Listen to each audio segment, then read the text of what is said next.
آج یہ جلسہ پورا ہندوستان لائیو دیکھ رہا ہے۔ یہ Usmani network YouTube channel والے آئے ہوئے ہیں، یہ لائیو چلا رہے ہیں، یہ دکھا رہے ہیں کہ قصبہ سلیم پور کے لوگ کس طرح سے جلسہ سنتے ہیں، کس طرح سے جلسہ سننے کا طریقہ رکھتے ہیں۔ وہ یہ حضرت جناب عثمانی نیٹ ورک والے بھائی یہ لائیو چلا رہے ہیں، اس لیے میں یہ میسج بول کے آپ کے علاقے سے باہر تک جا رہا ہے کہ جو بھی باہر کے لوگ دیکھے تو آپ کو دیکھ کر کے یہ کہنے پر مجبور ہو جائے کہ اگر جلسہ سننے کا طریقہ اگر کہیں سے سیکھنے کو ملے تو قصبہ سلیم پور کی دھرتی سے ملتی ہے۔ تو میں گزارش کروں گا لوگوں سے جو اب تک نہ بیٹھ پائے ہوں، بہت ساری کرسیاں خالی ہیں، اب بھی آ کر کے بیٹھ جائیں۔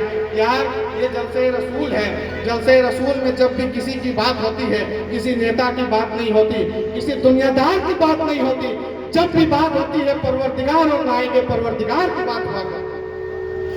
میری آواز آپ تک پہنچ رہی ہے؟ پہنچ رہی ہے؟ 2.5-3 کلو کا سر نہ ہلا کر کے زبان ہلائے بولے پہنچ رہی ہے؟ ہاتھ اٹھا کر کے بتائیں میری آواز پہنچ رہی ہے آپ تک؟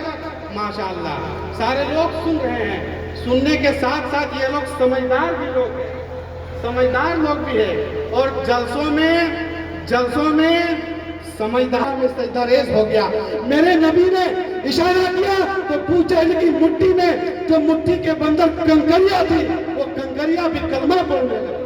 اس نبی کی محبت میں آپ جلسہ رسول میں تشریف لائیں تاکہ آج جو جلسے میں باہر سے علماء کرام، شورا اعظام، نخبہ اعظام تشریف لائے ہیں، ان تمام در حضرات کو لگے کہ واقعی ہم اتر پردیش کی سرزمین میں گئے ہیں اور اتر پردیش جلسہ جلوس کے معاملے میں بہت آگے ہے۔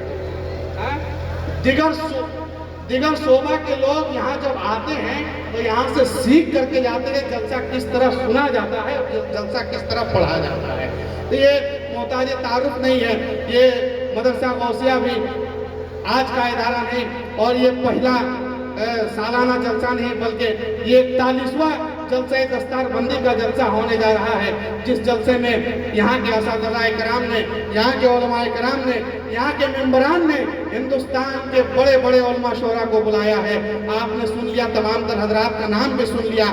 جناب حبیب اللہ نوری مدھوپوری کی آمد ہے، کچھ دیر میں انشاءاللہ تبارک و تعالی شاعر اسلام حضرت سنجر کلکتوی بھی تشریف لائیں گے۔ اس کے بعد جو آپ کے خطیب حضرات ہیں حضرت علامہ مسعود احمد صاحب قبلہ برکاتی مبارک پوری، وہ بھی تشریف لائیں گے۔ حضرت قاری نثار احمد صاحب قبلہ کلکتوی وہ بھی تشریف لائیں گے انشاءاللہ تبارک و تعالی۔ تو ذرا سارے لوگ بیدار ہیں تو بیداری کا ثبوت ذرا محبت سے بول دیں یا رسول اللہ۔ ایسا نہیں، زور سے بولنا ہے، زور سے۔ آج مسلمان خاموش ہے، اسی وجہ سے یہ دن دیکھنا پڑ رہا ہے۔ جناب حضرت حافظ قاری سہیل صاحب قبلہ تشریف لائیں، میری نگاہ جا رہی ہے۔ حضرت اگر آپ آگے آ جاتے تو آپ کو دیکھ کر کے 2-4 لوگ کرسی تک آ جاتے ہیں۔ ماشاءاللہ بہت شناسہ چہرہ، مشہور و معروف چہرہ حضرت حافظ قاری سہیل صاحب قبلہ، اس وقت یہ لوگ سرکاری نوکری کی کرسی پر فائز ہیں۔ پورا مجمع محبت کے ساتھ لبیک یا رسول اللہ، لبیک یا رسول اللہ۔ دیکھیے حضرات، جب بھی یا رسول اللہ کہا کرے، یا رسول اللہ کہا کرے، یا رسول اللہ کہنے میں بہت فائدے ہیں، بہت فائدے ہیں۔ ایک شاعر نے کہا تھا کہ جھکا کے سر کو عقیدت سے کام لیتے ہیں، نبی کا نام جب ان کے غلام لیتے ہیں، اور نصیب والوں کو ملتی ہے عشق کی دولت، نصیب والے محمد کا نام لیتے ہیں، عشق کی دولت نصیب والے محمد کا نام لیتے ہیں۔ جب آپ ان ناموں کو لے تو یہ سوچے کہ پروردگار عالم نے میری قسمت، میری نصیب اتنی اچھی بنائی ہے کہ ہم یا رسول اللہ کہنے والوں میں شامل ہیں۔ ذرا محبت سے ہاتھ اٹھائے بولے لبیک یا رسول اللہ۔ اور محبت سے جن کے پاس ایک ہاتھ ہے وہ ایک ہاتھ اٹھائے، جن کے پاس 2 ہاتھ ہے وہ دونوں ہاتھ اٹھائے۔ ذرا محبت سے لبیک یا رسول اللہ، لبیک یا رسول اللہ۔